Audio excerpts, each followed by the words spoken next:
Another place where you can source borrowed content is from the public domain. Public domain works are pieces that are not covered by intellectual property rights or by copyright law. Most of the works that are in the public domain are there because they're older pieces and their copyright has expired. And in most countries, that happens about 50 or 70 years after the death of the last surviving creator of the work. So they are older pieces of work, but just because it's old doesn't mean that it won't have value to your audience. Some folks in a niche really appreciate or are even more passionate about retro or antique interpretations of the niche. Think of somebody who's really into antique bicycles versus newer ones. And even if things have changed completely, you can still spark a really interesting discussion with your audience by opening up a conversation about the way things were versus the way things are today. So public domain works can include written works, photos, music, patents, that sort of thing. And here we're at Wikipedia, and this Wikipedia page, and there'll be a link for it below this video for you. This Wikipedia page lists a whole bunch of different public domain resources that you can find on the internet. And I'm going to show you one in particular in a few minutes, but I wanted to also show you this page because this can be so niche specific which catalog you would want to look at. And, you know, I simply can't cover hundreds of different places to find public domain work since I don't know what your niche is. But you should have a look at this page because there's some really great stuff if you're in mathematics, if you're looking for biographies of Congress people, historical stuff. These have, maps and historical maps. I mean, if you're doing something local, how cool would it be to show an older map of a particular area? Political science, psychology, classics in the history of psychology. That could be very interesting to do a retrospective on if you're in that area at all. Architecture, if you've got a design or a interior design or decor type of site, you could look at this architecture public domain works that are listed here and get some really great retrospective stuff to look back on. Computer science, education. Now, the U.S. government also has to put everything that it produces into the public domain. So it says any work prepared by an officer or employee of the United States government as part of that person's official duties are not protected by copyright laws and are therefore in the public domain. So you can get lots of really, really fantastic stuff from the U.S. government in all sorts of different areas. You'll find things from occupational outlook handbook, maps. You'll find all kinds of stuff on different health organizations from within the U.S. government that is all in the public domain. So if you have anything health related, you can use their content. Here's a special one on solar energy. Now here's a section on science, medicine, and technology. I know that there's a lot of folks that are in the health area. Zoology, things on animals. So here's all of this in medicine. This is all from the U.S. federal government. Dictionary of Cancer Terms, National Institute of Mental Health, Center for Disease Control and Prevention. That's a good one. I've used their stuff before.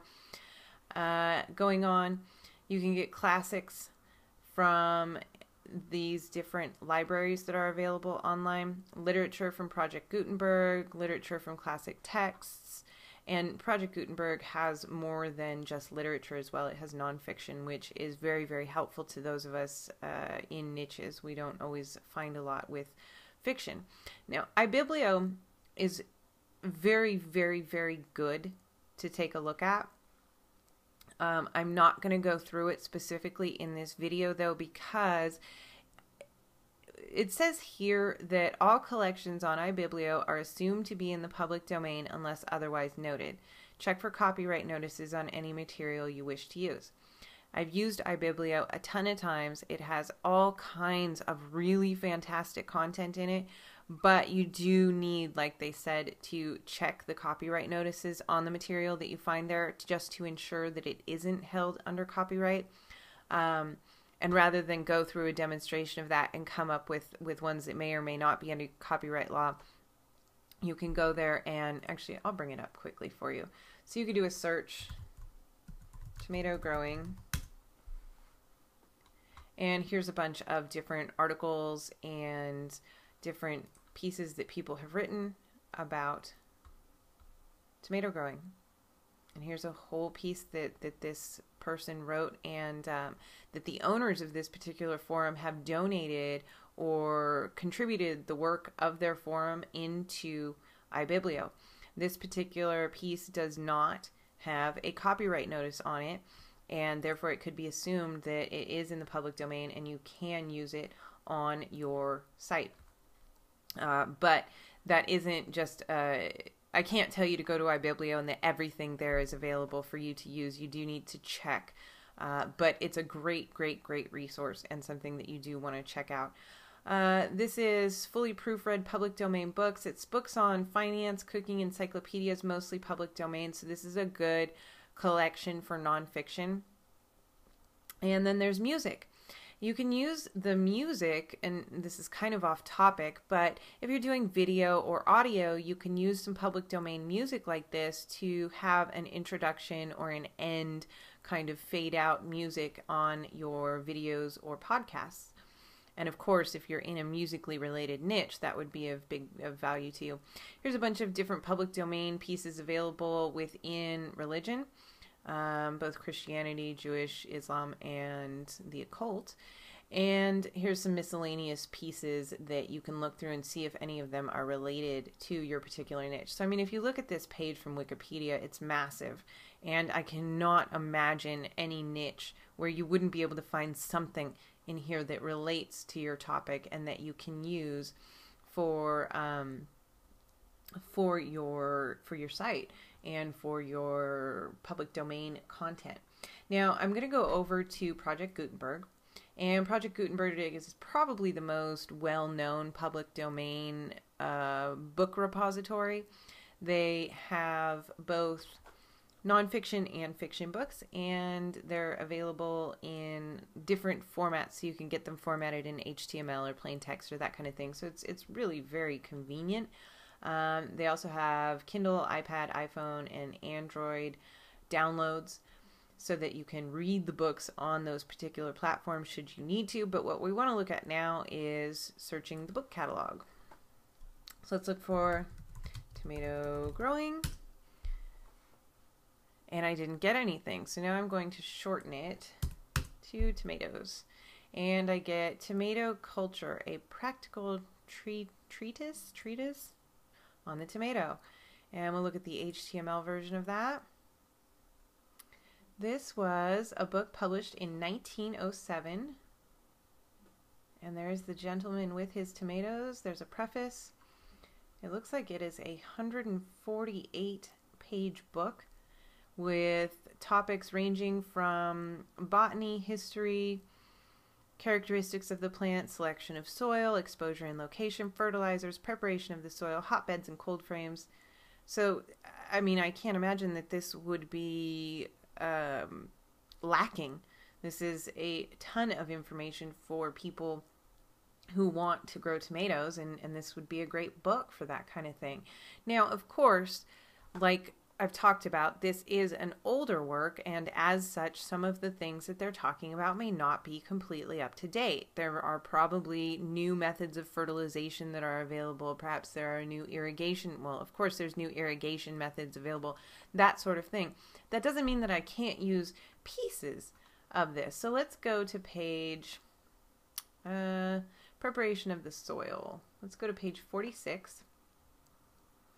And here he talks about preparation of the soil by making it soft and not lumpy and hard. You know, that kind of advice never changes, right? And then he talks about starting plants. This is specific to the New York area. But tomato plants, however, when young, are rather weak and tender and need more careful culture. For these reasons, we put them under seed beds. So you can take all of this kind of stuff and still make it relevant today. Now, let's say that we come across a piece that is not relevant today. Let's just assume it's in the fertilizers. I could take a section of this. Okay, here we go. Composition of 2% nitrogen, 6% phosphoric acid, and 8% potash, scattered and worked into the row. Now, I have no idea if this is correct or not, but let's assume that that is no longer correct. And that is not how you want to fertilize tomatoes anymore. You could talk about how in this particular work,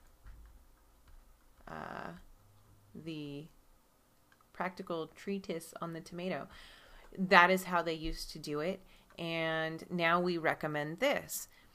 What mixtures have you, as the audience, found to work best for you? You can open up a discussion by using pieces from the public domain. Now, finally, a lot of these public domain books, just like this one, have a lot of these really beautiful old engravings, and you can use those as well just to illustrate your current posts. So you may not even have a post or take the content, specifically the words about the pear-shaped tomato right here, but you may just have a regular post about tomato varieties or whatever the case may be, and you can save this image and use it in your blog just as an illustration for any old post that you have going on. So you can also find illustrations in most of these older public domain nonfiction books. So Project Gutenberg is probably going to be your #1 spot. They're the largest collection of public domain books that you can find online. But and you'll find the widest variety of nonfiction stuff here as well. The Wikipedia page that I showed you, still lots of great stuff, and you can dig into that specifically to your niche. But start at Project Gutenberg because it is so thorough and it does have so much really, really great stuff in it for you to use in your niche. Now, given the massive amount of material available in the public domain, you are absolutely going to find something in your niche or that you can relate to your niche. So do take advantage of it. And one might think that public domain works are overused. I mean, it really just makes sense since they're free that people are going to be using them all the time to develop content for their sites. But unfortunately, most of the people who use public domain content to populate their sites do so by just scraping the content, so they automatically just copy it all and paste it all into their blog, and they hope for random scraps of traffic from that. So to give you an example, I wouldn't copy, of course, this entire book and paste it on my site. I would take a section, learning more about tomato growing and their flowers, learning more about classifying tomatoes, the cherry tomato, the pear tomato, the different cultivated varieties. Those would all be different posts. And then, as you can see, this book is also divided into general chapters. So I would do something on fertilizers. I would do something on hotbeds. I would do something on starting plants. All individual posts. And unfortunately, like I said, most people who use this kind of work, really, they just kind of copy like big chunks or even the whole thing. And they'll do one of these, you know, and then copy and then paste it. And that would be it. So it doesn't really provide a lot of extra value to the user over just visiting Project Gutenberg themselves. And Google knows that. But as an OSB shipping member, you know better than that. And after watching the personal commentary video that's also a part of Module 5, you will be using public domain in the way that it really deserves to be used. And that's to enrich and intrigue modern day enthusiasts in your marketplace.